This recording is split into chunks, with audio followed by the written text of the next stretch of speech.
Hi students, we started with capital gain head, जहां हमने काफी कुछ पढ़ लिया था, लेकिन just have a quick recall value ताकि अगला स्टार्ट करें। तो हमने सबसे पहले कहा चार्जेबल सेक्शन 45 है, उसमें दो बातें हैं। कैपिटल एसेट के ऊपर टैक्स लगेगा अगर उसकी ट्रांसफर होती है। कैपिटल एसेट 2 का 14 में हमने विशेष रूप से कहा कि भैया कोई भी प्रॉपर्टी है लेकिन आपके पर्सनल इफेक्ट नहीं आएंगे, लेकिन कौन से पर्सनल आ जाएंगे? जेडी पास, जिसको शॉर्ट में मैंने कहा था jewellery and piece of art work, right. Thereafter transfer 2 का 47 में हमने कहा यार बहुत बड़ी टर्म है, जैसे मर्जी कोई चीज आपसे जा रही है ट्रांसफर ही है, लेकिन हमने एक नेगेटिव लिस्ट पढ़ी सेक्शन नंबर 47 के अंदर, भाई इसको हम ट्रांसफर नहीं मानेंगे, कॉमन सेंस था। उसको हमने रेड विद मेनली सेक्शन 49 के साथ, क्योंकि मैंने कंपैरेटिव चार्ट में आपको करवाया था कि जो नया जो ऑनर है उसके लिए कॉस्ट क्या रहेगी। तो बेसिकली हमने देखा था पुराने ऑनर की कॉस्ट रहेगी, राइट। तो बेटा जी हमने दो तरह के एसेट पढ़े, शॉर्ट टर्म कैपिटल, जहां हमने कहा सिक्योरिटीज के केस में समय रहेगा शॉर्ट टर्म के लिए 12 महीने और अदर एसेट्स के लिए 24 महीने, राइट। स्लम सेल के लिए हमने 36 महीने कहा था, लेकिन 50 का AA में हमने कहा था डिबेंचर, चाहे वो मार्केट लिंक्ड हो, अनलिस्टेड हो, हमेशा ही शॉर्ट टर्म रहेगा और डेप्रिशिएबल एसेट के केस में भी। सेक्शन नंबर 48 में हमने कैपिटल गेन कंप्यूट करना सीखा, fair value of full value of हमने कंसिडरेशन लिया, एक्सपेंस माइनस किए और फिर cost of acquisition, cost of improvement minus करी। लेकिन हमें ध्यान क्या रखना था कि अगर इमूवेबल प्रॉपर्टी, LBP कह लो, लैंड बिल्डिंग और बोथ कह लो, अगर उसे हम बेचते हैं लेकिन आपने उसे खरीदा कब है? 23 जुलाई 2024 से पहले, तो इन दैट सिचुएशन टैक्स निकालते समय आपको एक ऑप्शन दी जाएगी कि आप चाहें तो वहां इंडेक्सिंग कर सकते हैं, क्योंकि इंडेक्सिंग करके 20% टैक्स था, वरना 12.5%। सेक्शन 55 में भी हमने देखा कॉस्ट ऑफ एक्विजिशन की ही बात की गई, जहां पे बेसिकली हमने मेन पॉइंट क्या देखा कि अगर कोई एसेट 1/4/2001 से पहले खरीदा हुआ है तो उसकी जो हम कॉस्ट लेते हैं, एक्चुअल कॉस्ट को कंपेयर करते हैं इसी डेट की क्या फेयर मार्केट वैल्यू के साथ, विच एवर इज हायर को लेते हैं, राइट। लेकिन इमूवेबल प्रॉपर्टी के केस में फेयर मार्केट वैल्यू किसको एक्सीड नहीं कर सकती? Stamp duty value. और बड़ी बात थी इंप्रूवमेंट के केस में 1/4/2001 से पहले का इंप्रूवमेंट आपको पूरी तरह से इग्नोर करना है, और इंटेंजिबल एसेट में भी कोई इंप्रूवमेंट नहीं होता है। 55 में दो पॉइंट अपने अभी पेंडिंग पड़े हैं, राइट। ये वाले सेकंड एंड थर्ड अभी पेंडिंग था। तो सबसे पहले मैं यहां पहले 46 लेना चाहूंगा। वजह क्या है? आपने 47 में देखा कि भाई एग्जम्प्टेड ट्रांसफर है, तो 46 क्या कहता है? Distribution of capital asset by company in what? Liquidation. कि अगर कंपनी की लिक्विडेशन हो गई है और कंपनी ने एसेट्स अपने शेयर होल्डर को दे दिए, तो in the hands of company क्या नहीं है? ट्रांसफर नहीं है। तो जैसे हम 47 पढ़ रहे थे कि एग्जम्प्टेड ट्रांसफर है, तो 46 भी तो क्या बन गया? एक एग्जम्प्टेड ट्रांसफर बन गया, लेकिन सिर्फ किसके लिए? कंपनी के लिए। यहां रिवर्स मैकेनिज्म काम करेगा। जहां तक शेयर होल्डर को जो कुछ मिला है, कहता जितना उसे जो कुछ मिला, और ये डिस्ट्रीब्यूशन है up to accumulated profits, up to capitalised और नॉट है। दरअसल हम इसे शेयर होल्डर के लिए ये टैक्सेबल इनकम बनती है अदर सोर्सेज हेड में, अंडर सेक्शन 56 का 2 का क्लॉज नंबर 1 में, और हम इसे मानते हैं उसके लिए डीम डिविडेंड अंडर सेक्शन 2 का 22 का C, ठीक है। तो ये अदर सोर्सेज हेड से है। मतलब इस पॉइंट को अगर हम यूं देखें, मान लो आप जो शेयर पहले हमें देखना होता है कंपनी का एक्यूमुलेटेड प्रॉफिट, जिसका मतलब है सिंपल भाषा में जो P&L में पैसा पड़ा है प्लस उसके क्या फ्री रिजर्व, लेकिन साथ में वर्ड था कैपिटलाइज्ड और नॉट। तो बहुत बार कंपनी अपना प्रॉफिट क्या कर लेती है? कैपिटलाइज कर लेती है। क्या इशू करते हुए? Bonus issue, right. वो इसलिए इस तरह से कंपनी बहुत बार जो बोनस वगैरह इशू करती हैं, तो उनका इंटेंट होता है कि हम टैक्स को क्या करें? अवॉइड करें। तो इसलिए अदर सोर्सेस हेड में डिविडेंड तो है नहीं, लेकिन हमने उसकी इनकम बना दिया कि एक तरह से भैया एक्यूमुलेटेड प्रॉफिट से ही आपको कोई चीज मिल रही है। तो मान लीजिए ये अगर एक्यूमुलेटेड प्रॉफिट 100 रुपए के हैं और आप शेयर होल्डर को 140 रुपए तक के क्या दे दिए गए हैं, एसेट्स। ऐसी स्थिति में शेयर होल्डर के लिए इनकम जो मानी गई है सिर्फ कितने रुपए तक, 100 रुपए तक, क्योंकि जितना जो डिविडेंड होता है वो प्रॉफिट में से दिया जाता है। तो इसलिए अगर डिविडेंड मानना भी है तो आप किससे ज्यादा नहीं मान सकते, जितना प्रॉफिट है उससे ज्यादा तो आप मान ही नहीं सकते। इसलिए 140 रुपए को क्या नहीं माना जाएगा, इनकम नहीं माना जाएगा। लेकिन बड़ी बात क्या है, कैपिटल गेन में इनकम नहीं निकलेगी, ध्यान रखें। ये कहां इनकम निकलेगी, अदर सोर्सेस में, और इसे मान लिया जाता है क्योंकि आप डिम डिविडेंड की डेफिनेशन पढ़ते हो 2 का 22 में, उसकी क्लॉज नंबर सी में आता है। तो अब क्या मिला शेयर होल्डर को, हो सकता है कैश मिला, हो सकता है एसेट्स मिले, इन काइंड कह लीजिए। तो स्वाभाविक है उसकी हम क्या लेंगे, फेयर मार्केट वैल्यू ले लीजिए। और जितना आपने डिविडेंड मान के तो उसकी इनकम बना दी। तो मान लो अगर जैसे अभी मैं ऊपर एग्जांपल दिया था कि आपको वो एसेट्स मिल गए 140 रुपए के, कितने के, तो उसमें से आपने डिविडेंड कितना मान लिया, 100 रुपए। तो डीम डिविडेंड माइनस करो, पीछे कितना बचा, 40 बचा। अब इस 40 का क्या करना है, देखिए शेयर होल्डर को ये सब कुछ किसके बदले मिल रहा है, दिमाग लगाइए, कंपनी बंद हो चुकी है, उसके शेयरों के बदले मिल रहा है, गॉट और नॉट।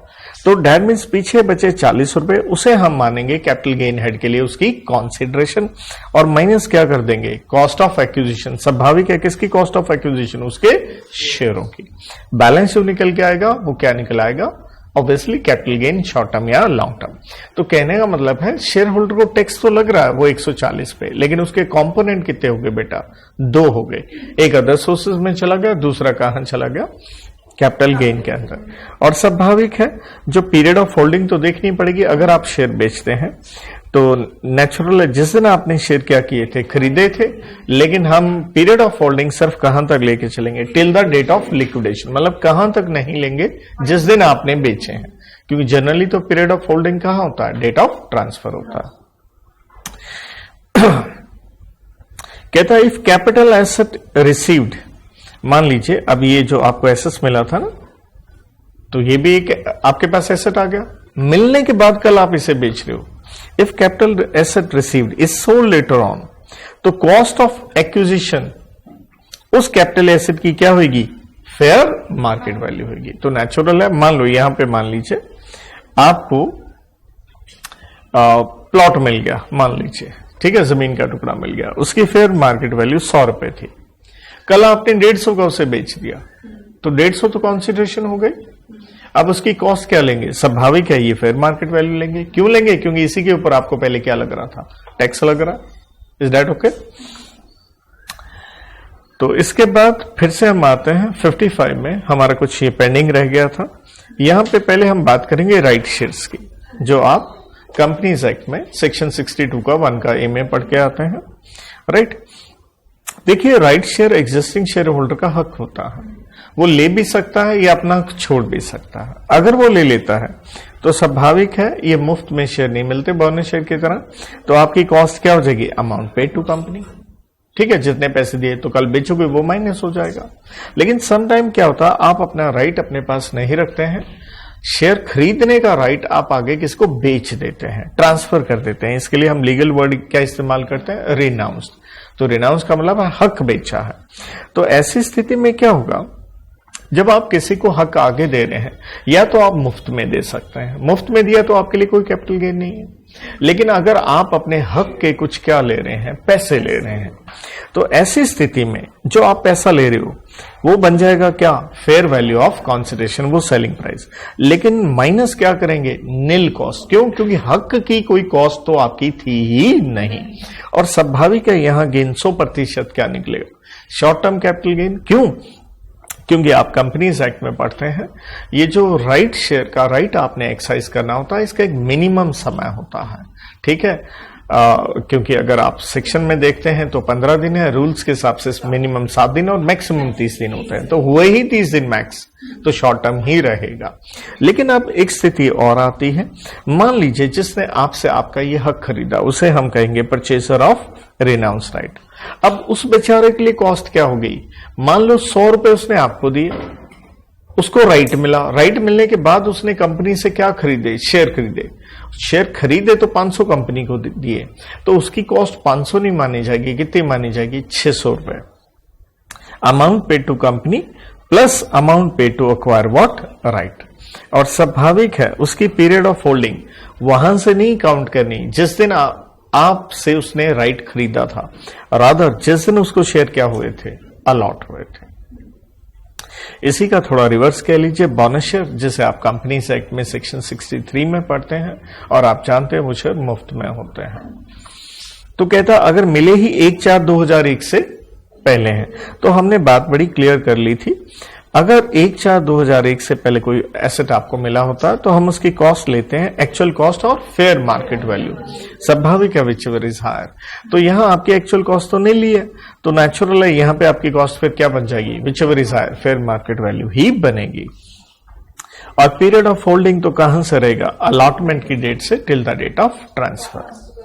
और अगर आपको शेयर मिलते हैं 1/4/2001 के बाद, तो स्वाभाविक है कॉस्ट क्या रहेगी, नील, क्योंकि अब फेयर मार्केट वैल्यू तो रहा ही नहीं।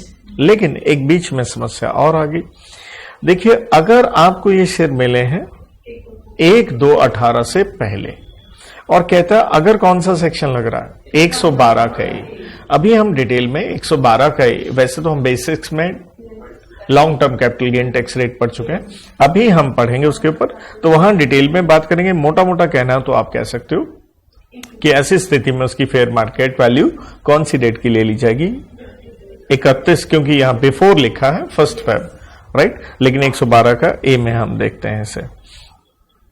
तो भाई इस पेज पे और हमारा जो कुछ बचा कल, एक पॉइंट और, इसी सेक्शन 48 में जहां हम कंपटीशन ऑफ कैपिटल गेन की बात कर रहे थे, इसी की एक प्रोविजन में कंसेप्ट क्या आता है, एक स्पेशल प्रोविजन आती है, किसके लिए आती है, नॉन रेजिडेंट के लिए। और अगर आप फॉरेन कंपनी हैं तो 100% आप क्या हैं, फिर तो आप हैं ही नॉन रेजिडेंट है। सो कहता अगर आप नॉन रेजिडेंट हैं और आपने इन्वेस्ट किया है सिक्योरिटीज में, किसकी सिक्योरिटीज, इंडियन कंपनी, जो हमने 2/26 में पढ़ा, भारतीय कंपनीज एक्ट या किसी स्पेशल एक्ट में रजिस्टर्ड है, एंड भारत में आपका क्या है, रजिस्टर्ड ऑफिस है। तो कहता है किसी बाहर वाले ने भारतीय कंपनी की सिक्योरिटीज खरीदी है, तो उस केस में कंप्यूट करने का, कैपिटल गेन कंप्यूट करने का एक अंदाज बदल जाएगा। कैसे बदल जाएगा, देखिए हम उसका कैपिटल गेन जो है वो निकालेंगे फॉरेन करेंसी में, किसमें, फॉरेन करेंसी में उसको कन्वर्ट करेंगे। उसका लॉजिक क्या रहता है, जब नॉन रेजिडेंट है उसने पैसा किस में लगाया, मान लीजिए अमेरिकन है तो डॉलर में लगाया, अब भारतीय मुद्रा में मतलब भारतीय रुपीस में, तो उसका क्या रहता है, प्लस माइनस डेली बेसिस पे रहता है। इसलिए उसको रिलीफ देने के लिए from the risk of what, foreign currency fluctuation, तो हमने कहा टेंशन मत ले, तेरे को सीधा सीधा तेरे डॉलर के हिसाब से ही चलेंगे। तो हमने फेयर वैल्यू ऑफ कंसिडरेशन कैसे निकालनी है, अगर वो रुपीस में दे रखा है, ध्यान दीजिएगा यहां मैंने लिख के दिया, बेटा आपको कन्वर्ट करना है किसमें, फॉरेन करेंसी में। अब किस तरह से कन्वर्ट करेंगे, ऐसा है अगर हम डॉलर खरीदने जाएं तो उसका रेट अलग होता है, और बेचने जाए तो रेट अलग होता है। तो कौन सा रेट लें, इसलिए कहता है हमें एवरेज लेना है। B for buying, S for selling, ये TTR क्या है, telegraphic transfer of buying selling rate, मतलब जिस रेट पे बैंक डॉलर खरीदता है एंड बेचता है उसका एवरेज ले लेंगे। अब प्रॉब्लम ये आ गई कि भैया डॉलर का रेट तो रोज का होता है, तो कौन से दिन का ये एवरेज पे कन्वर्ट करेंगे, तो हम on the date of transfer का जिस दिन रेट था वो एवरेज लेंगे, और एक्सपेंसेस का भी एग्जैक्टली कॉपी पेस्ट सेम रहेगा, एवरेज लेंगे बाइंग सेलिंग का और डेट ऑफ ट्रांसफर का। जहां तक आपकी कॉस्ट ऑफ एक्विजिशन का सवाल है वही एवरेज बाइंग सेलिंग का रहेगा, लेकिन थोड़ा दिमाग तो हमें इस्तेमाल करना ही होगा। स्वाभाविक है वो रेट आज का नहीं रहेगा बल्कि उस दिन का रेट रहेगा जिस दिन आपने ये सिक्योरिटीज खरीदी थी। ये करने के बाद स्वाभाविक है कैपिटल गेन आ गया, किस में आ गया, डॉलर में आ गया। लेकिन अब हम दोबारा से इसको रिकन्वर्ट करेंगे, किस में, इंडियन करेंसी में। लेकिन जब कन्वर्ट करेंगे, यहां विशेष रूप से आपने ध्यान रखना है, अब एवरेज रेट नहीं रहेगा। अब कौन सा रेट रहेगा, बाइंग रेट रहेगा। और स्वाभाविक है कौन से दिन का रहेगा, डेट ऑफ ट्रांसफर का रहेगा। तो नेचुरल है जब आपने खरीदा था प्लस जिस साल आप बेच रहे हो उस साल भी आपका स्टेटस सेम रहना चाहिए, आप क्या होने चाहिए, नॉन रेजिडेंट। अब हम कह रहे हैं कन्वर्जन नहीं होगा या ये एप्लीकेबल नहीं होगा। अगेन जैसे मैं बोनस में बता रहा था, अगर आपके ऊपर सेक्शन कौन सा लग जाता, 112 का ए अभी हम पढ़ेंगे, या अगर 112 में अगर क्या ट्रांसफर हो रही है, अनलिस्टेड सिक्योरिटीज, किसकी, उस कंपनी की जिसमें पब्लिक क्या नहीं है, आर नॉट सब्सटेंशियली इंटरेस्टेड। हम मेरे ख्याल में पहले बात कर भी आए थे, मेरे को दोबारा दिखाने की जरूरत है तो बता दीजिए, नहीं जरूरत। तो ऑब्वियसली हम इस कंपनी को क्या कहते हैं बेटा, क्लोजली हेल्ड कंपनी। जहां हमने इसको सिंपल भाषा में क्या कह दिया था कि सारी प्राइवेट तो इसके अंदर ही है, और दूसरी जो, क्योंकि मैं थोड़ा सा फिर शो कर देता हूं क्योंकि अगर आप भूलने की टेंडेंसी रखते हैं, तो दरअसल इसके लिए, इसलिए वो कंपनी वाला आप लेक्चर देखिए, बेसिक्स में जब आप पढ़ के आते हैं वो क्रूशियल इसलिए हो जाता है क्योंकि वहां हम 2 का 18 में, यहां देखिएगा हम पढ़ते हैं वाइडली हेल्ड कंपनी, कि या तो वो कंपनी जिसमें सरकार ने कितने पैसे लगा रखे हैं, 40%, या सेक्शन 8 कंपनी है, या सीबीडीटी ने डिक्लेयर की है, या निधि कंपनी है, या कोऑपरेटिव ने किसी कंपनी में 50% वोटिंग राइट ले रखे, या पब्लिक कंपनी है और वो फुलफिल करी इन दोनों में से एक कंडीशन, लिस्टेड है, या उसके 50% कह लीजिए वोटिंग पावर, मोटा मोटा कह लीजिए सरकार वाला कह लीजिए, या ऐसी भारतीय कंपनी के पास है जो मैन्युफैक्चरिंग वगैरह में इन्वॉल्व है। और इसलिए हम यहाँ रिवर्स कहते हैं, क्लोजली वो होती है, या यूं कह लीजिए company in which public are not, reverse हो जाएगा ना, नॉट्स, कि जो fails to meet any of the criteria. मतलब प्राइवेट तो 100% क्लोजली है लेकिन पब्लिक भी हो सकती है। कंडीशन ये है आप इन 6 पॉइंट के भीतर आ नहीं रहे हैं। सो जनाब बढ़ते हैं हम आगे।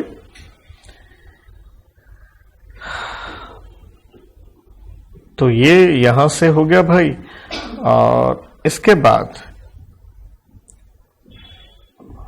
All done yes. तो इसके बाद जैसे 46 में हमने लिक्विडेशन की बात की थी, 46 का एक है, ए है बाय बैक, जिसे आप कंपनीज एक्ट में मेनली सेक्शन 68 में पढ़ के आते हैं। तो कहता है बाय बैक कौन सी कंपनी के शेयर का हुआ है, फॉरेन कंपनी का, क्योंकि क्या लिखा है, company other than domestic, right.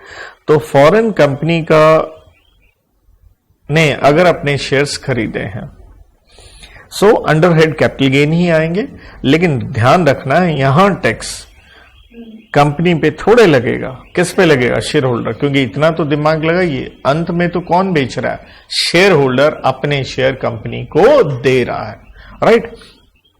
तो सिंपल सी भाषा में क्या है, जो कॉन्सिडरेशन मिला आपका फुल वैल्यू ऑफ कॉन्सिडरेशन हो गया, माइनस अपने शेयरों की कॉस्ट माइनस कर लो, बैलेंस क्या आ गया, गेन आ गया, शॉर्ट टर्म या लॉन्ग टर्म।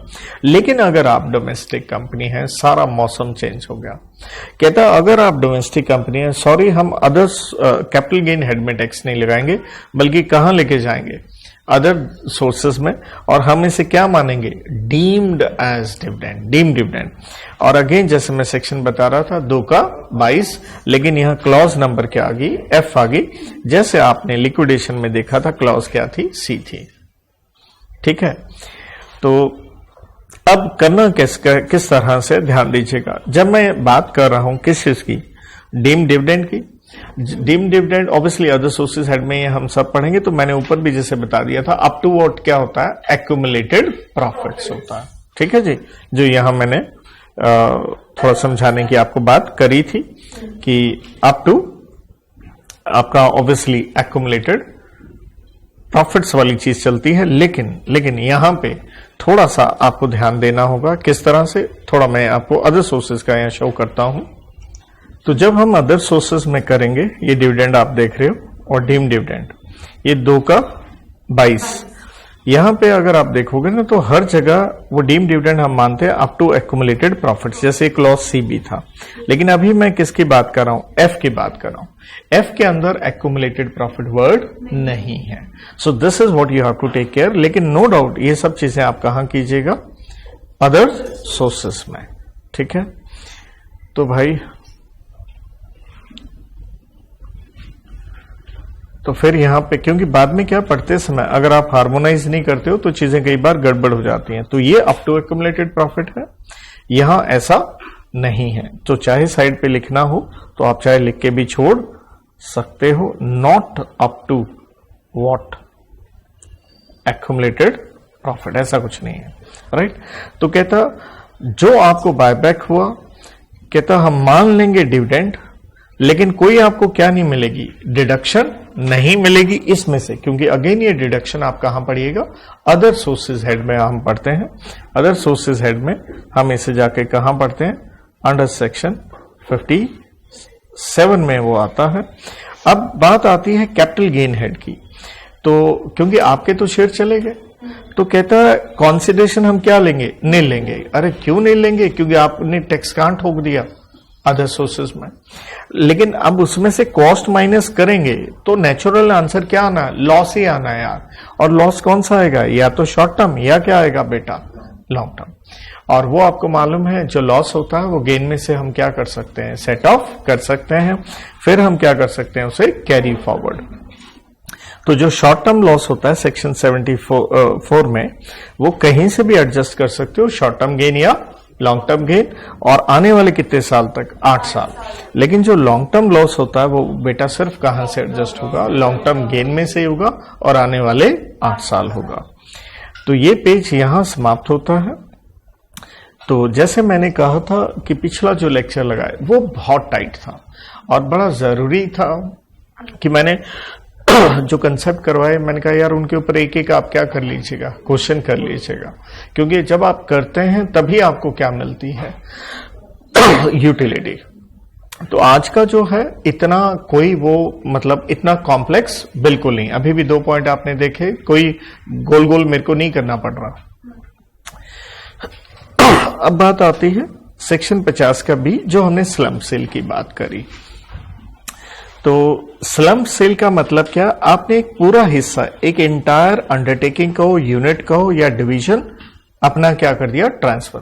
कंपनी ने बेची, कंपनी का एक पार्ट, राइट। जैसे मान लो आप नमकीन और बिस्किट बना रहे हो, आपने कौन सा हिस्सा बेच दिया, बिस्किट वाला। और क्या ले लिए, लमसम कंसिडरेशन।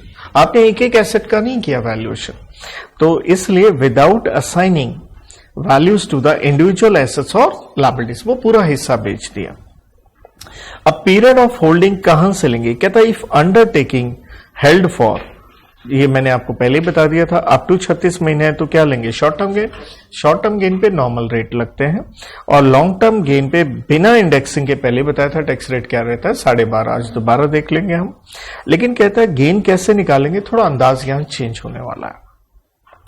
तो सबसे पहले हमें क्या लेनी होती है, फुल वैल्यू ऑफ कंसिडरेशन लेनी होती है। लेकिन फुल वैल्यू ऑफ कंसिडरेशन में 2 बातें हमें देखनी होंगी और दोनों में से क्या लेना होगा, विच एवर इज हायर। एक है FMV1, उसका मतलब है ये जो आपकी अंडरटेकिंग थी उसकी आप फेयर मार्केट वैल्यू देखिए, कब देखिए, DOT stands for date of transfer. दूसरा फेयर मार्केट वैल्यू टू क्या है, fair market value of consideration, जो आपको पैसे मिले, चाहे वो मॉनेटरी मिले या क्या मिले, नॉन मॉनेटरी, मतलब स्ट्रेट वे जो कंसिडरेशन है उसको क्या नहीं मानना, फुल वैल्यू ऑफ कंसिडरेशन नहीं मानना। आपको उसको कंपेयर करना होगा एसेट्स की मतलब अंडरटेकिंग की फेयर मार्केट वैल्यू से, विच एवर इज हायर लीजिए। फिर वही तरीका है, एक्सपेंसेस माइनस कीजिए। फिर आप कहेंगे ऑब्वियसली वही कॉस्ट माइनस करनी होती है, लेकिन यहां पे भी ट्विस्ट आ गया। कहता है यहां पे जो कॉस्ट रहेगी, पहली बात तो दोनों चीजें मैंने ऐड कर दी हैं, चाहे एक्विजिशन हो चाहे क्या हो, इंप्रूवमेंट हो, या एक डीम्ड कॉस्ट हम कहते हैं इसे कि ये माइनस करेंगे। अब ये क्या है, कहता है कॉस्ट को हम लेके चलेंगे उस अंडरटेकिंग की नेटवर्थ। अब नेटवर्थ का फॉर्मूला क्या होता है, total assets minus total liabilities. अब टोटल एसेट में भी थोड़ा सा देखिए दिक्कत है, अगर वो एसेट डेप्रिशिएबल है तो स्वाभाविक है हम क्या लेंगे, रिटर्न ऑन वैल्यू। अगर बाकी एसेट्स हैं तो आप बुक वैल्यू ले लीजिए, जिसे आसान भाषा में हम बैलेंस शीट वैल्यू कहते हैं। इग्नोर करना है आपने रीवैल्यूएशन इफेक्ट। गुडविल अगर सेल्फ जनरेटेड है तो आप कंसीडर नहीं करेंगे। और अगर 35 AD अगर पीजीबीपी हेड, देखिए क्योंकि इसलिए मैं कैपिटल गेन में आते आते क्या कहता हूं, अरे यार यहीं से इनकम टैक्स की रिवीजन स्टार्ट हो जाती है। तो कितने सारे हेड इसके अंदर बात आ रहे हैं। तो 35 का एडी में हम क्या पढ़ते थे, हम इसके अंदर पढ़ते थे स्पेसिफाइड प्रोफेशन। और अगर आपको याद हो कितने होते थे वो, देखिए इसलिए मैं कहता हूं कि यार अगर, हाँ जी 5 कहां से आ गए भाई बताओ। अब इतने जल्दी अगर आप भूलोगे तो आपका काम कहां से चलने वाला है। लंबी चौड़ी ये लिस्ट देखिए जहां, अरे बेटा रुक जा, 14 दिखेंगे आपको, किधर है ये, आइए ये थे आपके 35 का एडी स्पेसिफाइड पर बिजनेस, जिसको मैंने एक वो एग्रीकल्चर वाला हिस्सा, एक ये एचएच वाला बनाया था और एक ये इंफ्रा वाला बनाया था। नहीं टोटल मैं, कोई बात नहीं, बच्चा कह रहा है कि मैं उस 3 के हिसाब से बोल रहा हूं। ओके अच्छी बात है अगर वो आपको याद है। सो भाई यहां आपको याद होगा कि हमें क्या मिल जाती थी, कैपेक्स की 100% डिडक्शन मिल जाती थी। कहता फिर आप उस एसेट को क्या कर दीजिए, इग्नोर। तो कहने का मतलब है स्लम्प सेल में अपना एक फार्मूला क्या हो जाता है, डिफरेंट हो जाता है। और डिडक्ट क्या करना है, टोटल लायबिलिटीज और उसकी क्या ले लीजिए, बुक वैल्यू। लेकिन एक स्थिति ये भी हो सकती है कि लायबिलिटी का वैल्यू मोर देन क्या हो, टोटल एसेट। ठीक है, अगर वो हो गया तो आपने क्या करना है, टेक नेटवर्थ एज व्हाट, नील। ठीक है, डेट इज कॉस्ट एज नील। मतलब एसेट माइनस लायबिलिटी करके पॉजिटिव आ जाए तो माइनस कर लो, नेगेटिव आ जाए तो सिंपल सी बातों से क्या कर दो, इग्नोर कर दो। और स्लम्प सेल के लिए नेटवर्थ निकालने के लिए आपको सीए साहब से रिपोर्ट बनानी पड़ेगी। और कब बनवानी पड़ेगी, 1 महीने पहले, जो कि 44 का एबी में आप क्या पढ़ के आते हो, टैक्स ऑडिट। ठीक है, 31 अक्टूबर को होता है तो 1 महीने पहले कब तक, 30 सितंबर तक। नो प्रॉफिट अंडर पीजीबीपी, ध्यान दीजिएगा। मान लीजिए अंडरटेकिंग बेची तो आपने सिट भी बेचा होगा, what is it, stock in trade. तो स्टॉक बेचा है तो ध्यान रखिए साफ है, उसे पीजीबीपी नहीं मानना है। ठीक है, कैपिटल गेन हेड के अंदर ही अपने को लेके आना है। दूसरी बात, फॉर डेप्रिसिएशन अंडर पीजीबीपी, तो कहता है सेक्शन 32 रेड विद 43 का 6 जो रिटर्न डाउन वैल्यू होती है उसे डिडक्ट कर दीजिए written down value of asset in slump sale from block of asset. अब ये क्या है, अगर भूल गए हो तो भैया दोबारा से आपको शो करते हैं। हम चलते हैं पीजीबीपी हेड में, और जब हमने डेप्रिसिएशन वाला सेक्शन 32 वाला किया था और ये था कंपटीशन, अगर आप याद करें तो वहां यही लेते थे, ओपनिंग रिटर्न डाउन वैल्यू, जमा क्या करते थे एडिशन, माइनस क्या करते थे मनी रियलाइज्ड एमआर। और यहीं देखिए मैंने क्या लिखा था, less written down value of asset transferred in slump sale. और क्या लिख के दिया कि भैया ये आप कहां जाके पढ़िएगा, कैपिटल गेन में जाके आप इसे पढ़ेंगे अंडर सेक्शन 50 का कौन, बी, राइट। तो ये यहां जाके आप पढ़ते हैं। तो दैट मीन्स क्योंकि ये एसेट तो इसके अंदर है ना, तो स्लम्प सेल में चीज निकल गई तो ब्लॉक में से उस एसेट को क्या कर दो, बाहर कर दो, स्ट्रेट वे उसकी क्या माइनस कर दो, रिटर्न डाउन वैल्यू, क्योंकि रिटर्न डाउन वैल्यू के अंदर होगा ना यार वो, गॉट और नॉट। सो भैया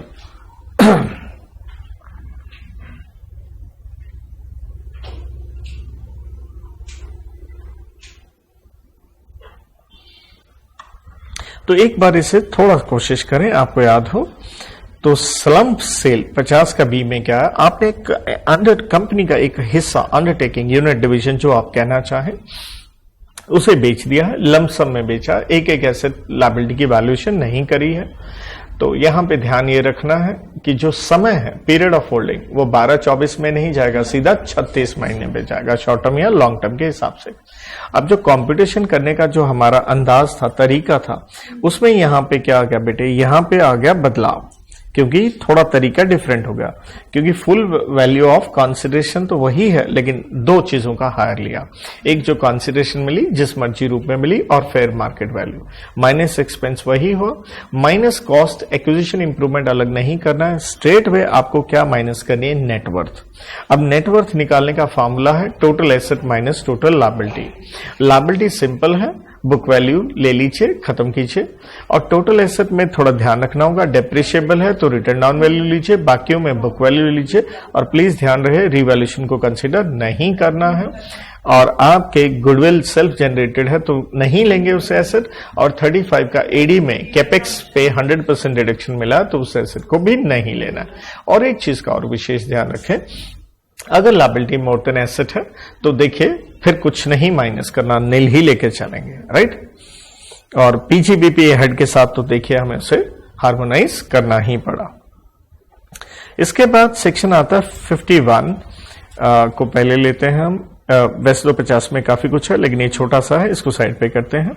ये है फॉरफीचर ऑफ एडवांस मनी। इसमें भी देखिए अदर सोर्सेज हेड आता है, क्योंकि यहां आता है अदर सोर्सेज हेड का सेक्शन 56 का 2 का क्लॉज नंबर 9। देखिए फॉरफीचर ऑफ एडवांस मनी क्या है, सौदा हुआ बेचने का एसेट और हमें बायर से कुछ एडवांस मिल गया, फिर से मान लेते हैं 100 रुपए मिल गए, लेकिन अब उसे बाकी बैलेंस देना था, वो आज तक आया ही नहीं। तो स्वाभाविक है हम उस एडवांस को क्या कर लेंगे, फॉरफिट कर लेंगे। कहता अगर ये मिला है 1/4/14 से पहले तो हम इसे क्या करते थे, उस समय लॉ अलग होता था, आज के दिन लॉ अलग है, इसलिए हम अदर सोर्सेज हेड की बात करें। मतलब आज के दिन सीधा बात करें 1/4/14 के बाद तो सिंपल है, अदर सोर्सेज हेड में इसको इनकम मान लिया जाएगा जिस साल आपने उसे फॉरफिट कर लिया। लेकिन पहले क्या होता था, पहले ये होता था कि जो एडवांस है उसको इनकम नहीं मानते थे, तो क्या करते थे सर, उसको जब दोबारा बेचते थे, क्या करते थे, जब दोबारा बेचते थे तो मान लो 1000 रुपए का बेचा, हमारी कॉस्ट थी 400 रुपए, कितनी थी, तो 400 रुपए कॉस्ट माइनस होनी थी। एडवांस मान लो कितने रुपए फॉरफिट किया था, 100 रुपए, तो हम कॉस्ट को 400 ना मान के 300 मान लेते थे, मतलब उस एडवांस को हम डिडक्ट कर लेते थे कॉस्ट ऑफ एक्विजिशन से। अब हमें थोड़ा और इसको हार्मोनाइज करना होगा। जैसे 49 का 1 हम देख रहे थे कल, एचएफ का पार्टीशन हो गया, आपको एसेट मिले या गिफ्ट विल से मिले, ठीक है।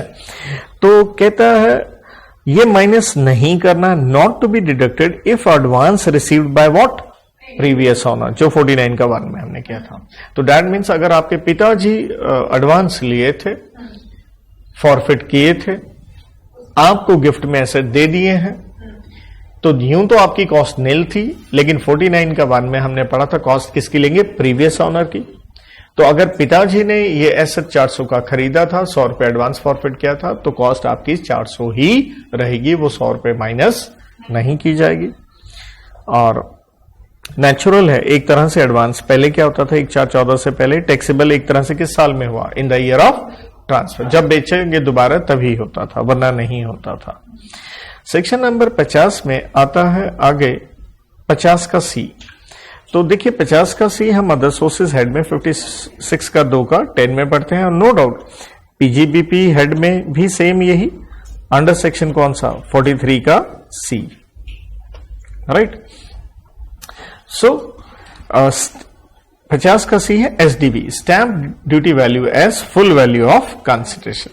तो स्टैंप ड्यूटी वैल्यू रजिस्ट्री आप सारे जानते हैं इमूवेबल प्रॉपर्टी में होती है, जिसके लिए बार बार मैं कहता हूं एलबीबी, लैंड बिल्डिंग और बोथ। तो होता क्या है, आप कहते हो मेरा एसेट 100 रुपए का बिका, जबकि सरकार कहती है कि रजिस्ट्री के रेट ही 150 है, तो लोग इस तरह से टैक्स की चोरी करते हैं। इसलिए हम कहते हैं फुल वैल्यू ऑफ कंसिडरेशन को हम क्या लेके चलेंगे, स्टैंप ड्यूटी वैल्यू, क्योंकि लोग चोरी करते हैं। तो कहते हैं स्टैंप ड्यूटी वैल्यू असेस कौन करती है, स्टैंप वैल्यूएशन अथॉरिटी। और इसमें क्या करते हैं हम, अगर मान लीजिए stamp duty value more than 110% of consideration है, जैसे आप कह रहे हो मेरी चीज बिकी साहब 500 की, कितने की, तो 500 का 110% कितना हो गया, 550, 500, लेकिन यहां 550 की बात नहीं हो रही, यहां साइन कौन सा लगा, मोर देन 110%। मतलब दैट मीन्स अगर आपकी चीज आप कहते हो 500 की बिकी और 110% कितने पे हो गया, 550 पे हो गया। मान लो स्टैंप ड्यूटी वैल्यू है 600, कितनी है, तो 110% से ज्यादा हो गया ना, 600 कंसिडरेशन था भाई 500, उसका 110% हुआ 550, स्टैंप ड्यूटी कितनी है 600। तो देखिए ऐसा है, हम स्टैंप ड्यूटी वैल्यू को ही क्या लेके चलते हैं, fair value of consideration. But मान लो अगर वो स्टैंप ड्यूटी वैल्यू कितनी है, अप टू डेट 110% है, किसका? कंसीडरेशन का। फिर से आप कह रहे थे कंसीडरेशन है 500, 110% कितना हुआ? 550, और स्टैंप ड्यूटी वैल्यू है 540, कितना? 540। तो सरकार कहती टेंशन मत लो, हम तुम्हें टैक्स किस पे लगाएंगे? 500 पे ही लगाएंगे। तो फुल वैल्यू ऑफ कंसीडरेशन क्या हुआ? Consideration receive. तो मॉरल ऑफ द स्टोरी आप देखिए ना, मॉरल ऑफ द स्टोरी तो यही हुआ ना कि जो सरकार है या टैक्स विभाग है आपको क्या दे रहा है? 10% डिस्काउंट। इसे आप आसान भाषा में कह लीजिए ना, 10% क्या दे रहा है? डिस्काउंट दे रहा है कि यार 10% तक जो हरामखोरी करनी है कर लो। सीधी सीधी बात ये है, टैक्स चोरी करनी है कर लो, इससे ज्यादा करोगे नहीं करने देंगे। क्लियर है? बस इतनी सी बात है। अब एक समस्या और आती है, सर ये स्टैंप ड्यूटी के जो रेट होते हैं ना समय के साथ, जैसे प्रॉपर्टी मार्केट पीछे आपने देखा इतनी तेजी हुई है, तो सरकार भी स्टैंप ड्यूटी के रेट क्या करती रहती है? बढ़ाती रहती है। तो अगला प्रश्न आ गया हमारा कि हमें स्टैंप ड्यूटी जो है उसके लिए डेट भी तो देखना होगा ना, कौन सी डेट की। तो हमने कहा अगर मोर देन 110% है, एंड इफ, यहां दो बातें हैं। डेट ऑफ एग्रीमेंट क्या है? डिफरेंट है। किससे? Date of transfer. होता क्या है आप सारे जानते हैं, अगर आज सौदा हो गया इसे कहते हैं एग्रीमेंट की डेट, लेकिन रजिस्ट्री करवाने में आपने देखा होगा मार्केट में भी ऐसा चल रहा था, महीना 2 महीना 3 महीने का बायर को समय दिया जाता है। तो जो ट्रांसफर होती है, असल में जो सेल होती है या रजिस्ट्री होती है बाद में होती है, तो दोनों के बीच में क्या आ गया? गैप। मान लीजिए आज मेरा और आपका सौदा हुआ और तय हुआ 3 महीने के बाद फाइनल पेमेंट की जाएगी, तो फाइनल तो 3 महीने बाद होगा ट्रांसफर। लेकिन जब ट्रांसफर करने गए इस दौरान स्टैंप ड्यूटी के क्या बढ़ गए? रेट बढ़ गए, पड़ गया क्लेश।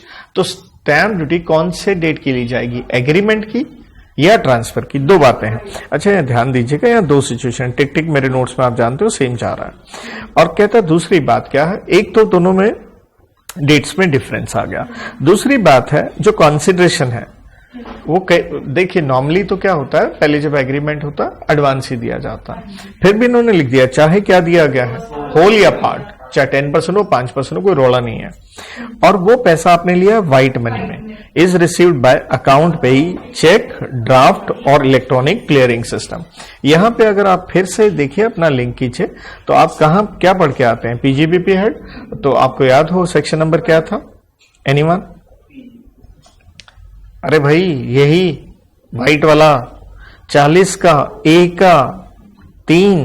अरे इतना जल्दी अगर तुम लोग भूलोगे तो भैया काम कैसे चलेगा, याद कीजिए ना, यही था ना 40 का कि सिंगल डे सिंगल पर्सन 10,000 से ज्यादा, तो आप इसलिए पढ़ने का, और ट्रकों वालों के लिए 35,000 होता था। ये देखिए ना, ये इसको ही हम कहते थे काला धन या सफेद धन। तो इसलिए पुरानी चीजों को अगर आप लिंक मत कीजिएगा तो भैया समस्या तो अटकता रहेगा। और मैं इसलिए कहता हूं ये सब्जेक्ट बच्चों को टफ इसलिए लगता है, जबकि सब्जेक्ट टफ है ही नहीं। बार बार ये कह रहा हूं यार 20 पेज में मैं तो कोई लाइन छोड़ा ही नहीं हूं, सब कुछ आपको लिखवा के दे दिया, ठीक है, सामने रखो नोट्स को, क्वेश्चन करो, लेकिन वो हार्मोनाइज करना जरूरी है आपको।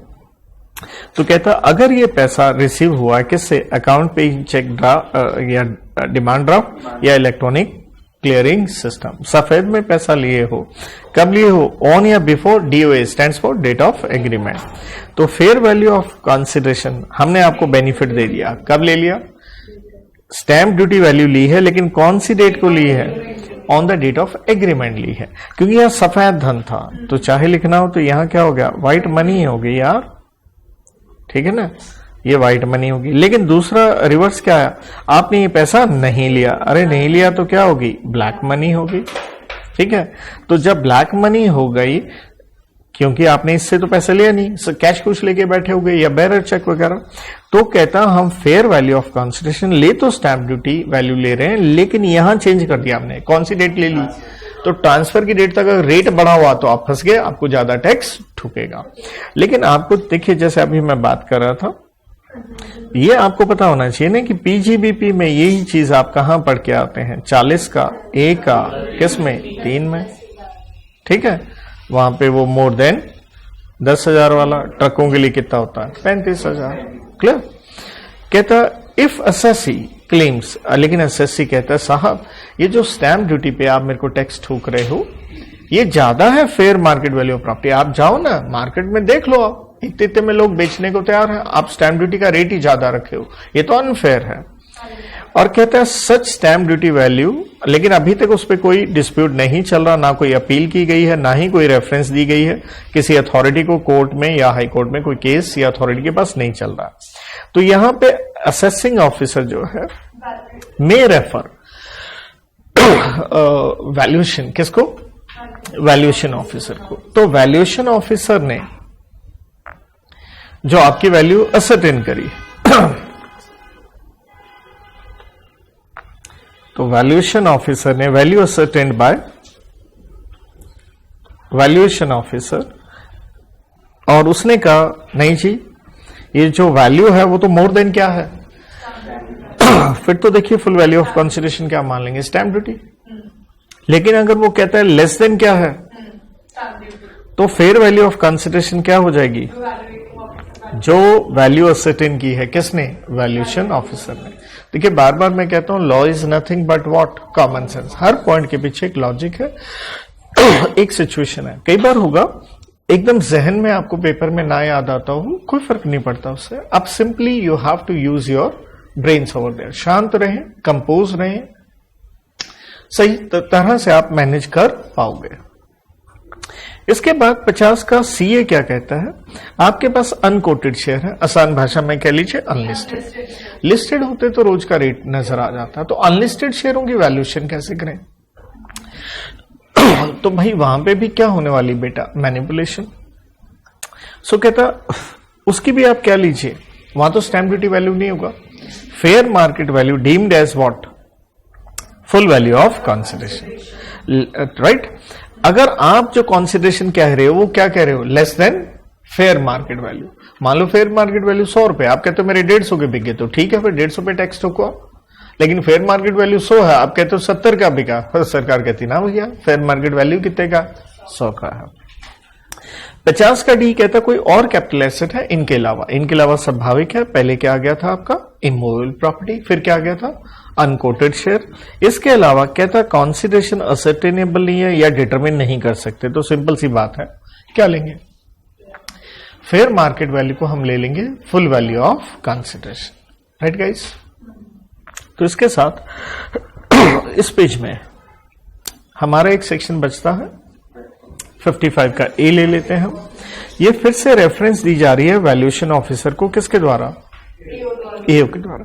लेकिन थोड़ा ध्यान दीजिएगा, यहां जब 50 का सी था तो वो वहां रेफरेंस क्यों दी गई थी, क्योंकि आप कह रहे थे स्टैंप ड्यूटी वैल्यू ज्यादा है किससे, फेयर मार्केट वैल्यू से। ये तो वो सिचुएशन अलग थी, ये सिचुएशन क्या है, अलग है। इसलिए देखिए मैं कंपैरेटिव ईआई के पेज पे कि आप दोनों का डिफरेंस भी अप्रिशिएट कर पाए। सो कहता फेयर मार्केट वैल्यू जो क्लेम करी है असेसी ने, कैसे क्लेम करी, as per registered. Fair market value भी तो निकलवाओगे ना, किससे करवाई, रजिस्टर्ड वैल्यूअर से। लेकिन जो एओ है उसकी ओपिनियन डिफर कर रही है किसके साथ मतलब अब आप खुद ही फेयर मार्केट वैल्यू निकलवा के लाए, क्यों निकलवा के लाए, अरे यहीं पे देख लो, देखिए ना, हमने कहा था 1/4/2001 से पहले तो हम तो कॉस्ट को क्या लेते हैं, एक्चुअल और फेयर मार्केट वैल्यू। तो यहां आपकी ही बात हो रही है, आप हो असेसी, आप ये क्लेम किए हो कि रजिस्टर्ड वैल्यूअर से मैं वैल्यूएशन करवाया हूं, लेकिन एओ वो मानने को ही तैयार नहीं है। तो एओ मानने को तैयार नहीं है तो एओ ऐसी स्थिति में किसको रेफरेंस दे देगा, वैल्यूएशन ऑफिसर को। बात कर रहा हूं इन एनी अदर सिचुएशन जहां पे आप नहीं रजिस्टर्ड वैल्यूअर से कुछ ऐसा इशू, लेकिन कुछ और, तो कहता है fair market value as per एओ की ओपिनियन इज कि more than value claimed by assessee by what, 15% of value claimed by assessee।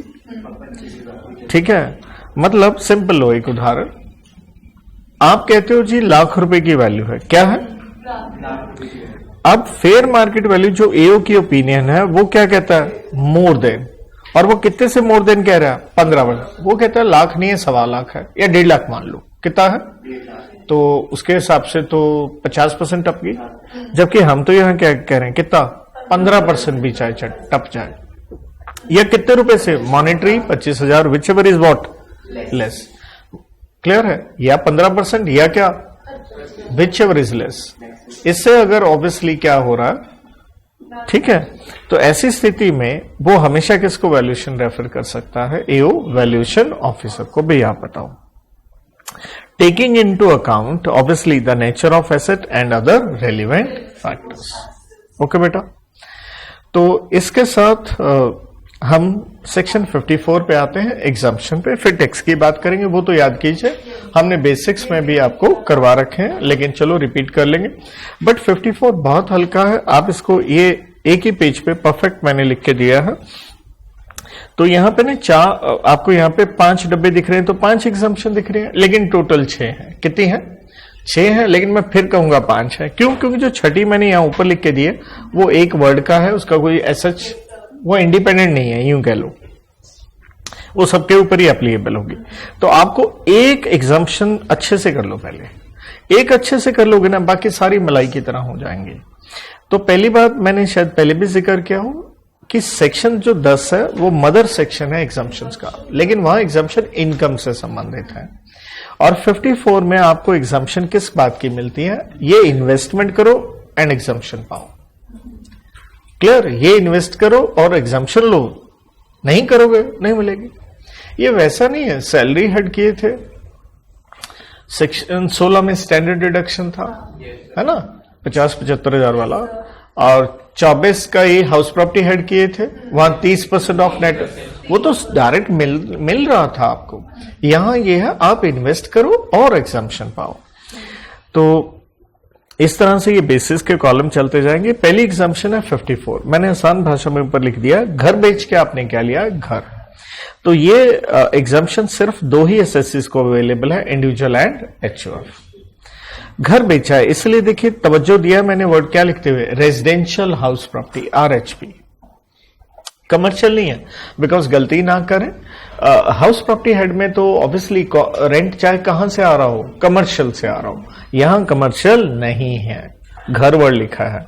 और अंडर हेड हाउस प्रॉपर्टी हम यही पढ़ते थे ना, क्या होता है, being building and land appurtenant thereto, वहां के सेक्शन नंबर 22 में, चार्जेबल सेक्शन में, राइट।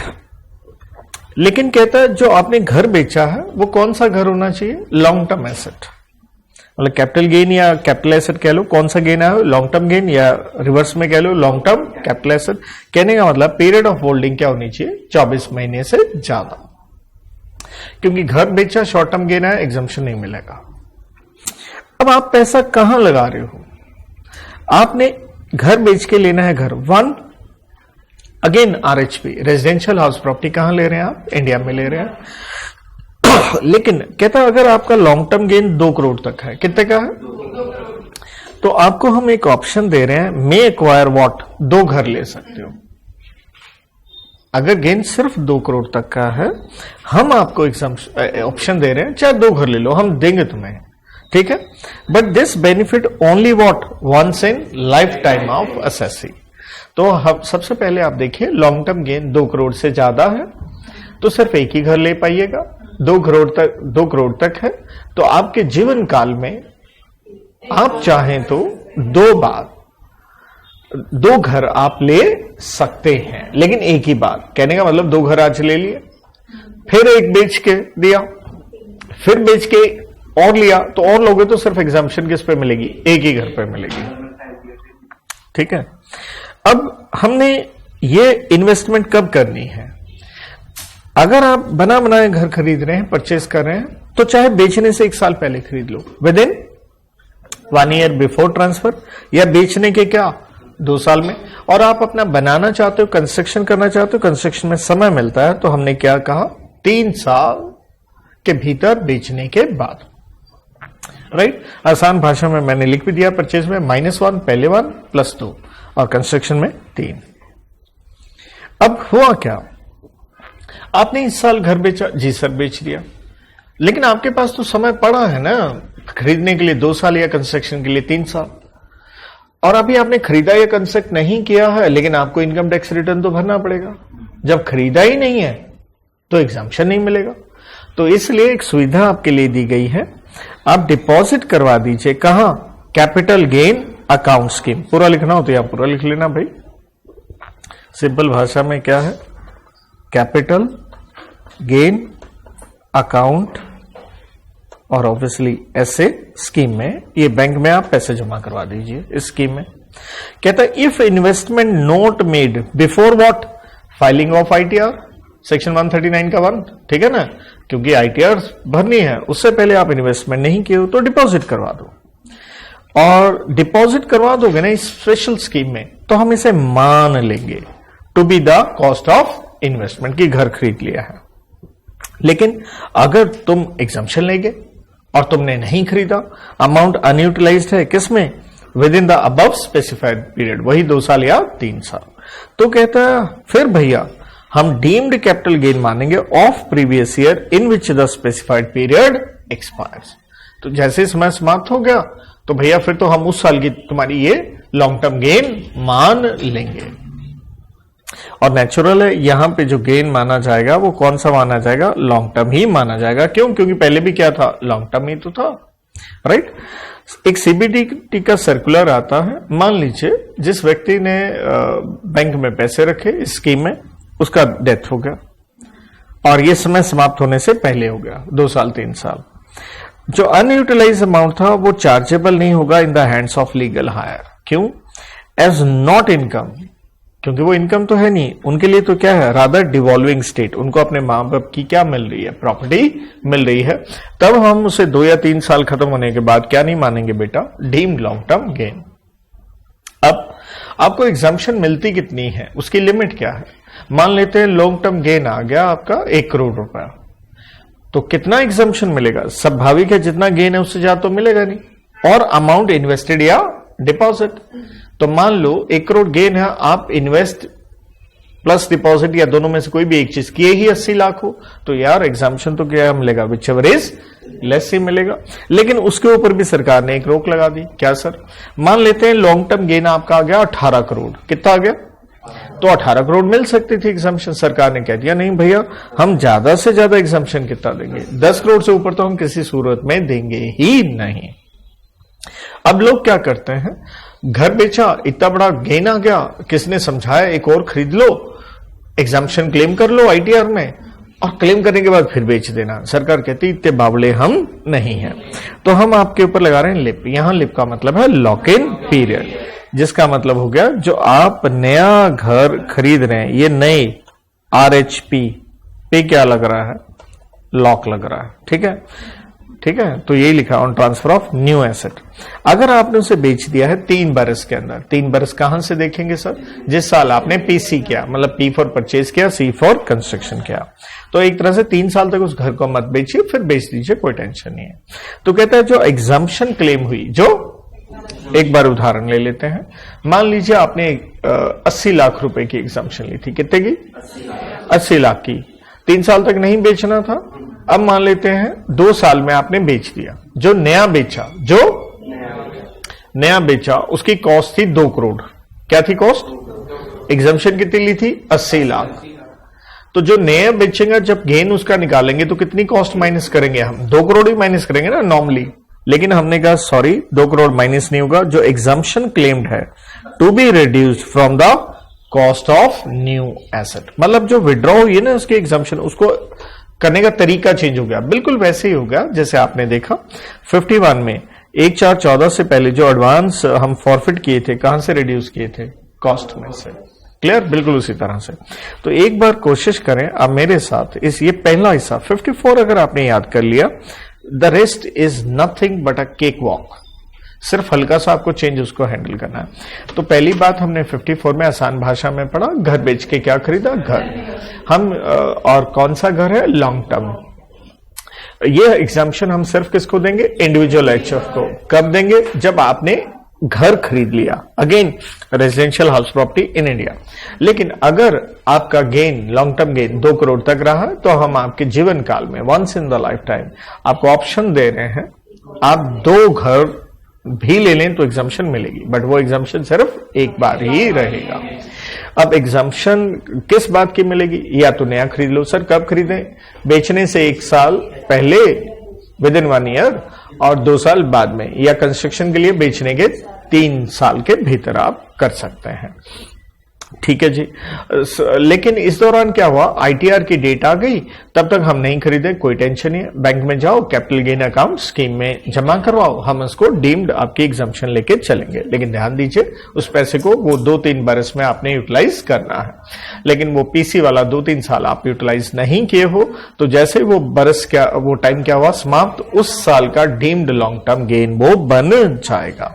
और एक चीज का और विशेष ध्यान रखें, जो हम आपको एग्जाम्पशन देंगे वो स्वाभाविक है long term gain compared with amount invested which ever is less होगा, लेकिन ज्यादा से ज्यादा 10 करोड़ होगा, उससे ऊपर हो ही नहीं सकता। जो नया घर आप खरीद लिए हैं, उसे खरीदे हैं, बनाए हैं, 3 साल तक आप नहीं बेचिएगा, बेचते हैं तो उसका जब गेन निकालेंगे तो उसकी कॉस्ट में से पहले वाली एग्जाम्पशन को माइनस कर देंगे। ओके बेटा। अब मैं सीधा 54F पे जा रहा हूं। मैंने नोट्स इस तरीके से बनाए हैं, क्यों? क्योंकि ये बेहतर है मेरे हिसाब से, क्योंकि ये भी ना इंडिविजुअल और एचएफ पे टिक तो समझ गया। और यहां क्या है, इंसान घर ही ले रहा है, लेकिन क्या बेचा है, कुछ और बेच के घर, जैसे आपने अपनी ज्वेलरी बेच दी, प्लॉट बेच दिया। So any long term asset other than what, घर। ठीक है, कुछ भी बेचा, राइट। तो अगेन इन्वेस्टमेंट कहां कर रहे हैं आप, एक घर लेने में। ठीक है, लेकिन यहां पे ये 2 करोड़ वाला कोई ऑप्शन नहीं है।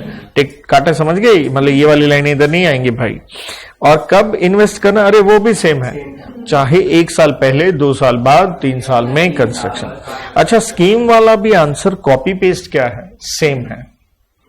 अच्छा, बस यहां एक इंटरेस्टिंग चीज है, ये अकेली ऐसी एग्जाम्पशन है जहां पे आपको एग्जाम्पशन प्रोपोर्शनेट मिलेगी, डायरेक्ट नहीं मिलेगी। हर जगह डायरेक्ट है, स्ट्रेट हर जगह डायरेक्ट है, गेन कंपेयर्ड विद इन्वेस्टमेंट।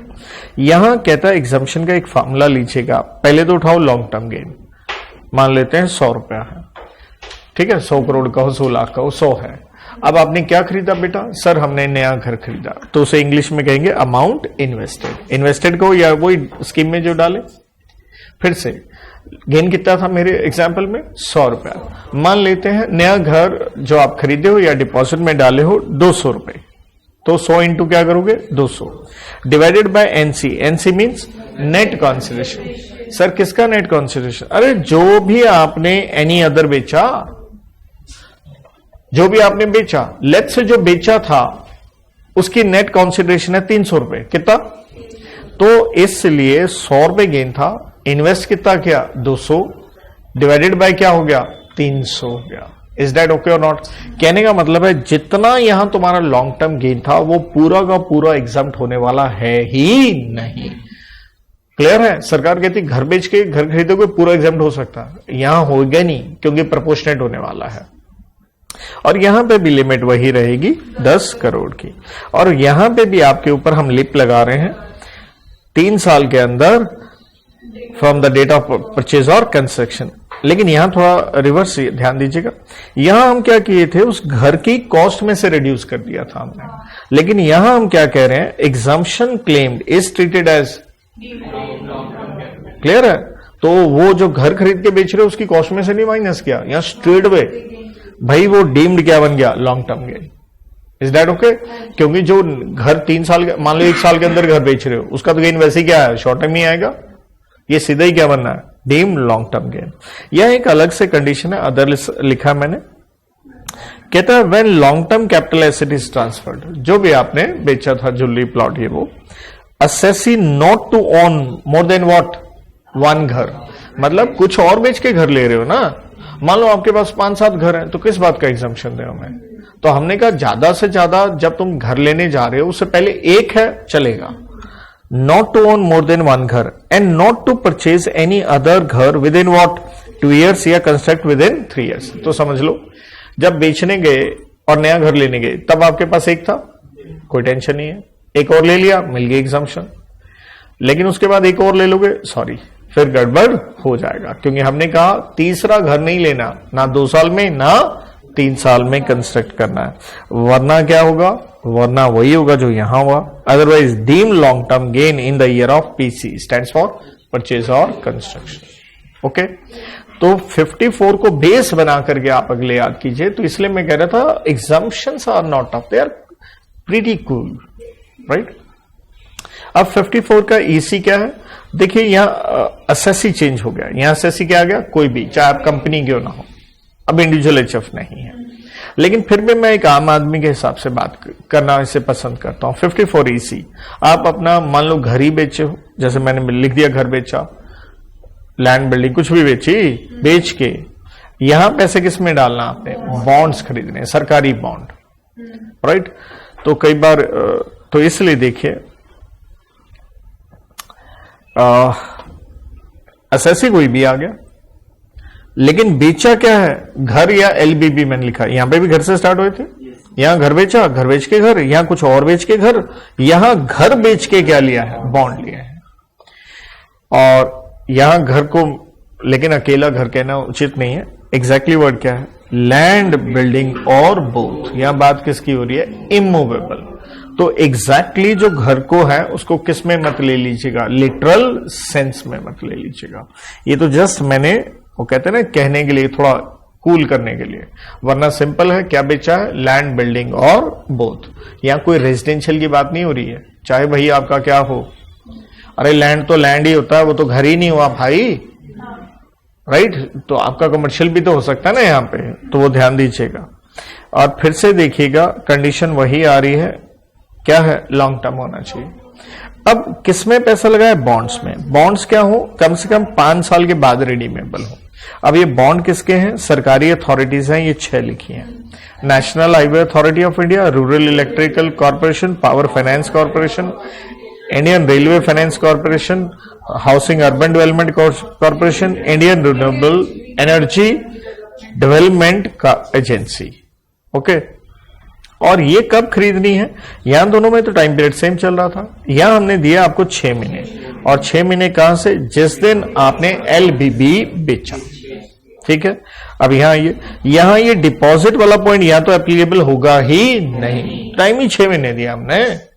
मान लो तुम्हारा साल स्टार्ट हुआ, तुमने अप्रैल में बेच दिया, अरे 6 महीने तो इसी साल में खत्म हो गया, आईटीआर की भी वेट नहीं करी, ओके और नॉट, जिस दिन बेचा उसके 6 महीने। अब एग्जाम्पशन की लिमिट क्या है, कहता है जो लॉन्ग टर्म गेन है compared with what, amount invested bond में, whichever is what less. अरे वाह, ये तो 54 की तरह ही हो गया, हाँ हो गया, लेकिन सब्जेक्ट टू मैक्सिमम कितना है, 50 लाख। 54 एंड 54F में क्या था, 10 करोड़ था, तो 50 लाख तक आप अपना बचा सकते हैं टैक्स।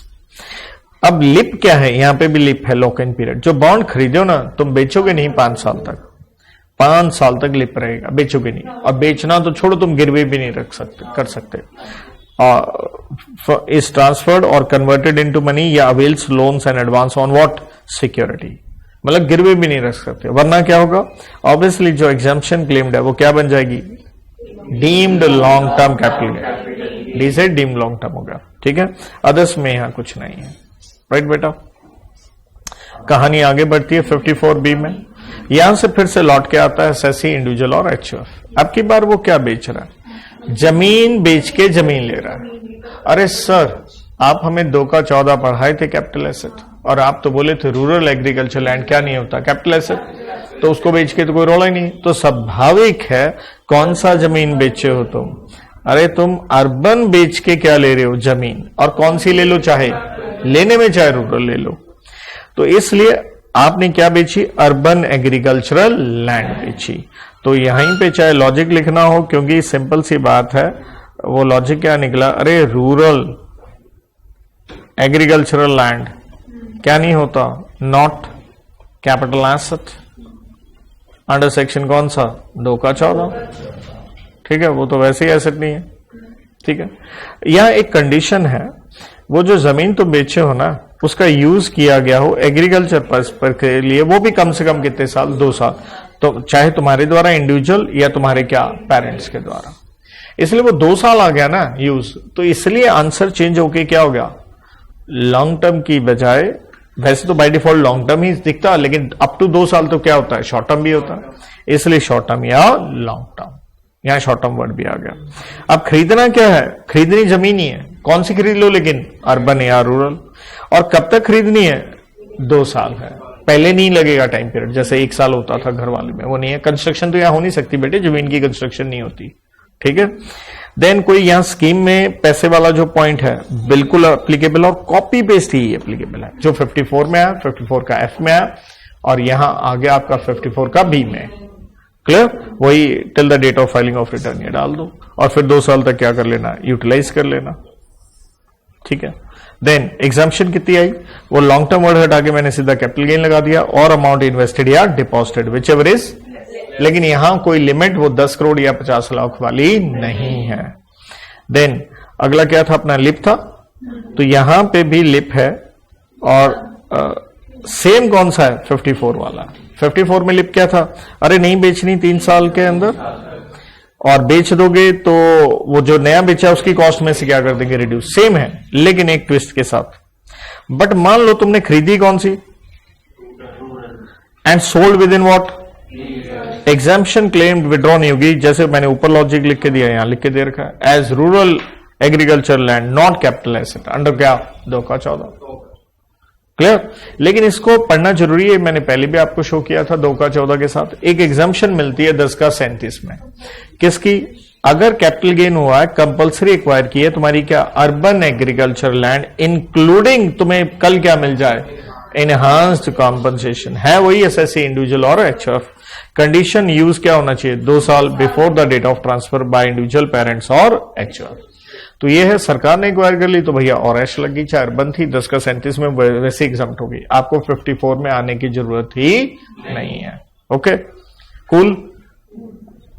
इसके साथ आखिरी पे आ गए 54 का डी, यहां तुम्हारी फैक्ट्री सरकार ने क्या कर ली, कंपल्सरी एक्वायर कर ली, तो एसएससी क्या आ गया, यहां पे एनी आ गया। फिर तवज्जो दीजिए, एनी एसएससी बॉन्ड वाले में भी था, ठीक है, बाकी इंडिविजुअल एचएफ चल रहा था। तो सरकार ने क्या किया, अरे कंपल्सरी एक्वायर किया, तुम्हारा क्या एलएलबी, लेकिन वो सिंपल खाली जमीन नहीं थी रे, एलएलबी जो कि पार्ट है किसका, इंडस्ट्रियल अंडरटेकिंग, अरे फैक्ट्री है।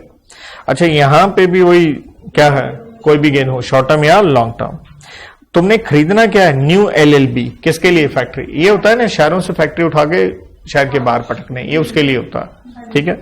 और परचेज करने के लिए हमने तुम्हें टाइम कितना दे दिया, 3 साल, from the date of receipt of compensation. ध्यान रखना हर जगह फ्रॉम द डेट ऑफ क्या था, ट्रांसफर था। यहां तो कॉमन सेंस है ना, जब कॉम्पनसेशन मिलेगा तभी खरीदेंगे, पैसे नहीं है तो खरीदेंगे कहां से भाई। और टेंशन ना लो, आईटीआर की डेट तक कोई पंगा नहीं है, कहां डाल दो पैसा, कैपिटल गेन स्कीम में, ये 54 वाला ही लग गया सेम। और एग्जाम्पशन कितनी, सेम वही, कैपिटल गेन और amount invested which ever is less. अच्छा वो लिप है, हाँ है वही 3 साल वाला, सेम एज कौन से वाला, 54 वाला, कि अगर 3 साल में बेच दिया तो जो बेचा है उसकी कॉस्ट में से क्या हो जाएगा, रिड्यूस हो जाएगा। कूल। तो मैं बार बार कहता हूं ये पन्ना, मतलब अगर कैपिटल गेन टफ लगता है तो आपको एक अंडरस्टैंडिंग लेनी चाहिए। आज आप लेक्चर की ग्रेविटी, जो भी आप मेरी टोन देखें या वो देखें पिछली क्लास और इस क्लास की, जमीन आसमान का अंतर है। क्योंकि मुझे मालूम था वहां प्रेशर क्रिएट हो गई होगा और वो प्रेशर लेना होगा, बट दूसरे में क्या मिलना स्टार्ट हो जाता है, सुकून। नॉर्मली बच्चा गलती क्या करता है, पहले उसे टफ लगता है छोड़ देता, अरे छोड़ देगा, टोटल इनकम तो कहां से करेगा, कहां से तुम इनकम टैक्स में पास होगा। तो वहां पे शांति से कीजिए एक बार। और यहां से देखिए, अगर फिर पेजेस पे मैं जाऊं, अरे एक और मैक्सिमम क्या कह लो 2 पेज तक तुम्हारे ऊपर रगड़ा था। ये पन्ना मैं आज पढ़ा, ये तो कूल जा रहा था, ये तो सारा सौदा ही वैसे पीजीबीपी आ रहा था, ये वो है ना। और ये तो बहुत इजी रहा, और ये तो 100% हम बेसिक्स में कर ही आए। फिर भी रिपीट कर रहा हूं आपके लिए। देखिए पहली बात ये है, ध्यान रखना, जो इस चैप्टर में गेन आया, शॉर्ट आया या लॉन्ग टर्म आया, पहले टैक्स से रिलेटेड याद रखो, दोनों टैक्स रिजीम, चाहे डिफॉल्ट है चाहे ऑप्शनल टैक्स रिजीम है। 87 का ए का क्या नहीं मिलता, रिबेट नहीं मिलता, ना ही सेक्शन 80 की क्या मिलती है, डिडक्शन। लेकिन अनएग्जॉस्टेड नील रेट स्लैब, समझ गए ना, बेसिक एग्जाम्पशन लिमिट, वो अलाउबल होती है। कंडीशन ये है, आप क्या है, रेजिडेंट, इंडिविजुअल या एचएफ, ये तीनों में सेम रहेगा। ये लिखा भी है बार बार, कोई जरूरी नहीं है अलग से भी आप लिखें। तो यहां पे भी देखो मैंने वही लिखा है, ये स्पेशल टैक्स रेट है, फ्लैट टैक्स है, that is no slab system, दोनों default and optional tax regime या कह लो कंसेशनल टैक्स रेट है। तो यहां पे लिख के देखा डिडक्शन नहीं मिली भाई। पहले आया 111 का ए, शॉर्ट टर्म गेन हो रहा है, ध्यान रखना 3 चीजों पे है। कितनी चीजों पे? 3 चीजें लिखी हैं। एक, इक्विटी शेयर बेचे आपने, यस। नंबर 2, यूनिट्स किसकी बेची है? Business trust. अरे ये सर क्या होता है बिजनेस ट्रस्ट? ये सीए फाइनल में आएगा, लेकिन मैंने एक एग्जाम्पल लिखा, writ real estate investment trust, ठीक है। दूसरा, equity oriented fund, EOF. Please EOF आप याद करें, ये मैंने जब शॉर्ट टर्म की 2 का 42 का ये पढ़ा रहा था, तो देखो ये units of equity oriented fund, जहां मैंने बताया था आपको वो 90% वाली लिमिट, याद आ गया? फंड ने किसी और फंड में, बाद में इक्विटी शेयर्स डोमेस्टिक कंपनी के, ठीक है। और ये इधर 65% वाला था, ठीक है। सो ये 3 चीजें होंगी। शॉर्ट टर्म गेन है, 111 का ए है, सिंपल सी बात है, सिक्योरिटीज आ गया ना, तो अपने को मालूम है टाइम पीरियड कौन सा लगा रहे, 12 महीने लगा, ठीक है। सीधा टैक्स रेट कितना है? 20%। बट तुम वो जानता है स्टॉक मार्केट में अपन कुछ बेचते हैं तो क्या लगता है? STT, stands for securities transaction tax, उसकी कोई डिडक्शन भी नहीं होती।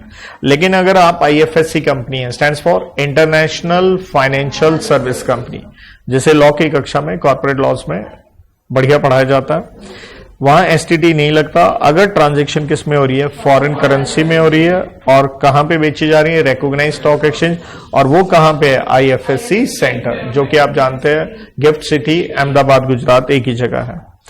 डिडक्शन वाला पॉइंट मैं पहले बोल गया, अनएग्जॉस्टेड बोल गया हूं, लेकिन मैं फिर भी अनएग्जॉस्टेड का बता देता हूं। मान लो आप डिफॉल्ट टैक्स रिजीम में, शॉर्ट टर्म गेन आया 20 लाख, अदर इनकम कितनी आई? 10 लाख, टोटल कितना हो गया? 30।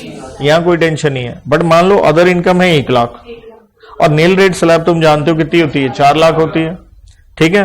तो 3 लाख तो आपकी मारी गई, 3 लाख मरेगी नहीं, इस 20 लाख में से एडजस्ट हो जाएगी, तो पीछे कितनी बची?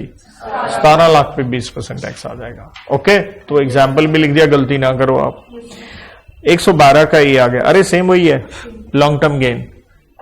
अरे उन्हीं 3 चीजों पे यार, equity share, business trust, equity oriented fund. अरे सीधा टैक्स रेट आपका कितना है? 12.5% है, ठीक है ना।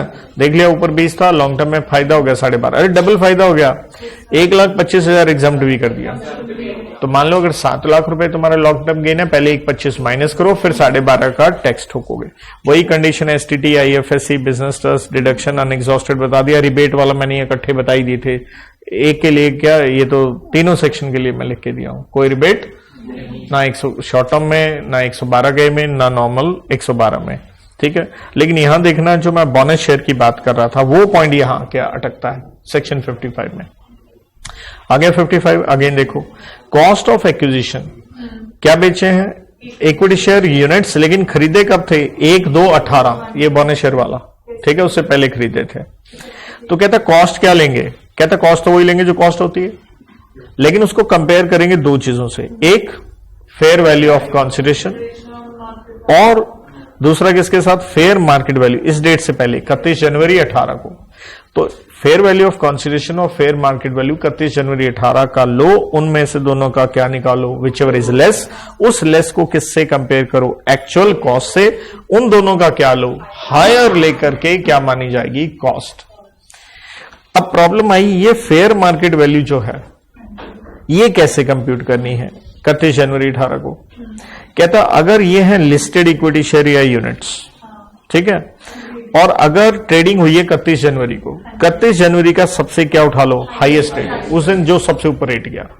सर मान लो ट्रेडिंग हुई ना हो 31 जनवरी में, तो हाईएस्ट रेट तो ले लो, लेकिन लास्ट ट्रेडिंग ले लो इससे पहले, ठीक है, 30 जनवरी का ले लो जो भी है। दूसरा है, ये थे लिस्टेड, अब की बार क्या है? अनलिस्टेड है। तो कहता अगर यूनिट्स हैं, क्या है? ठीक है ना, इक्विटी ओरिएंटेड फंड की यूनिट्स हैं, तो यूनिट्स की क्या होती है? एनएवी होती है, उसे कहते हैं नेट एनुअल वैल्यू। तो कहता है फेयर मार्केट वैल्यू क्या होगी? नेट एनुअल वैल्यू, उनका एक रेट होता है, वो ले लो। लेकिन अगर ये इक्विटी शेयर्स हैं, ये क्या थे? लिस्टेड तो नहीं थे 31 जनवरी को, लेकिन बाद में क्या हो गए हैं? लिस्टेड हो गए हैं, ठीक है, पहले नहीं थे, बाद में हो गए हैं। तो फेयर मार्केट वैल्यू कैसे निकालें? कहते हैं इनकी एक्चुअल कॉस्ट उठाओ, इनटू कौन से इंडेक्स से मल्टीप्लाई करो? 17-18 के, 17-18, ठीक है, क्योंकि 17-18 की बात हो रही है। 17-18 का 272 होता है इंडेक्स, डिवाइडेड बाय कौन सा index low, in which share was first held, in which share, मान लो आपने, सिंपल सी बात, हेल्ड मीन्स जब आपने खरीदे थे यार, ठीक है, हेल्ड को या एक्वायर्ड को, वही, ठीक है, जो वर्ड तुम्हें ठीक लगे, ठीक है, एक्वायर्ड कह लो चाहे।